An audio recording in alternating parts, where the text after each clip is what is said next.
Assalamualaikum warahmatullahi wabarakatuh. Alhamdulillahirabbil alamin. Assalatu wassalamu ala asyrofil anbiya'i wal mursalin wa ala alihi wa sahbihi rasulillahi Rabbi shrah li sadri wa yassir li amri wahlul 'uqdatam min lisani yafqahu qawli. Selawat serta salam tidak lupa kita hadiahkan buat junjungan alamiah, yakni Nabi besar Muhammad sallallahu alaihi wasallam, yang melafazkan Allahumma sholli ala sayyidina Muhammad wa ala ali sayyidina.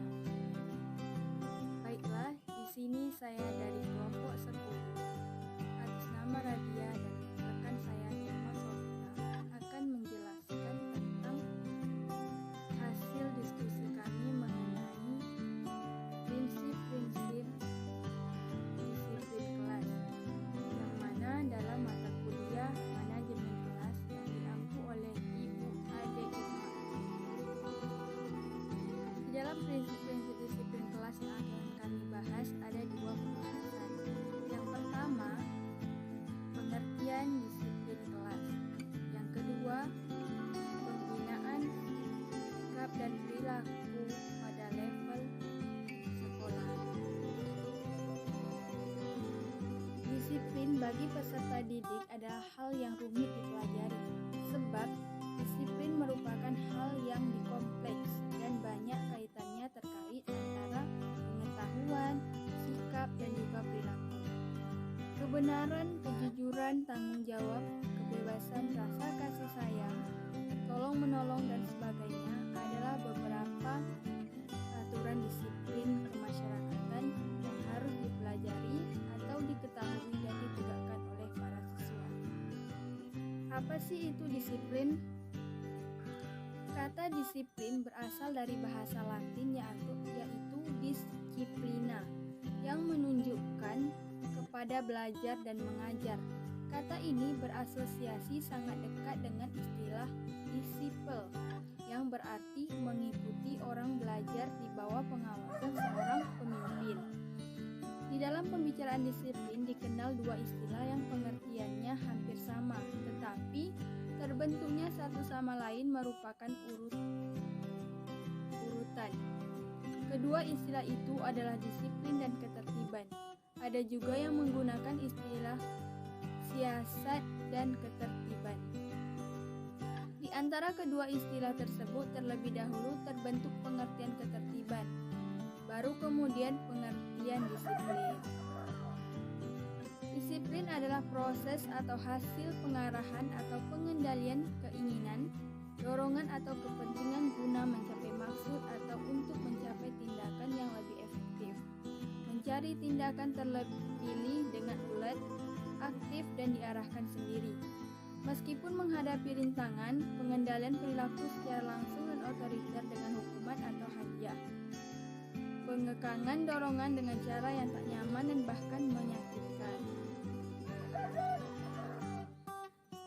Selain itu, pengertian disiplin lainnya adalah disiplin hakikatnya adalah pernyataan sikap mental dari individu maupun masyarakat yang mencerminkan rasa ketaatan, kepatuhan yang didukung oleh kesadaran untuk menunaikan tugas dan kewajiban dalam rangka pencapaian tujuan. Sikap disiplin yang dilakukan oleh seseorang sebenarnya adalah suatu tindakan untuk memenuhi tuntutan nilai tertentu. Dalam prakteknya, disiplin kelas dapat dibagi menjadi dua jenis, yaitu disiplin kelas yang berasal dari kesadaran peserta didik dari diri sendiri. Maknanya, perilaku disiplin ini datang dari kesadaran masing-masing siswa tanpa perlu diperingatkan. Namun, kesadaran disiplin ini perlu dibentuk sejak dini dengan proses yang terus-menerus. Yang kedua, disiplin kelas yang timbul karena adanya paksaan dari pendidik atau wali kelas. Yang mana jenis disiplin ini timbul karena adanya paksaan. Memang kurang baik, karena dapat menimbulkan perasaan tertekan pada peserta didik, sehingga tidak dapat mengganggu perkembangan psikologisnya, bahkan dapat menghilangkan kepercayaan diri peserta didik. membuat siswa menjadi pemalu dan penakut. Selanjutnya, materi berikutnya akan dijelaskan oleh teman saya Nilma Sofira. Baiklah, saya Nilma Safira akan menjelaskan mengenai pembinaan disiplin dan perilaku pada level sekolah. Pembinaan peserta didik adalah pembinaan terhadap peserta didik yang meliputi layanan-layanan khusus yang menunjang manajemen peserta didik itu sendiri. Layanan-layanan khusus tersebut diantaranya: yang pertama ada layanan bimbingan dan konseling. Layanan bimbingan dan konseling merupakan proses pemberian bantuan terhadap siswa agar perkembangannya optimal, sehingga anak didik bisa mengarahkan dirinya dalam bertindak dan bersikap sesuai dengan tuntutan dan situasi di dalam lingkungan sekolah. Yang kedua ada layanan perpustakaan. Keberadaan perpustakaan pada lembaga pendidikan sangatlah penting. Mengapa demikian? Sebab perpustakaan merupakan penunjang proses pembelajaran di sekolah dengan memberi layanan informasi yang dibutuhkan melalui koleksi-koleksi berbagai macam buku. Nah, layanan yang ketiga yaitu adalah layanan kantin. Salah satu kebutuhan peserta didik adalah makanan yang bergizi. Oleh karena itu, keberadaan kantin sangatlah penting di setiap sekolah dan juga sangat dibutuhkan untuk menjamin peserta didik untuk mendapatkan asupan makanan yang tidak berbahaya bagi kesehatan peserta didik selama berada di lingkungan sekolah. Nah, adapun layanan yang keempat yaitu layanan kesehatan.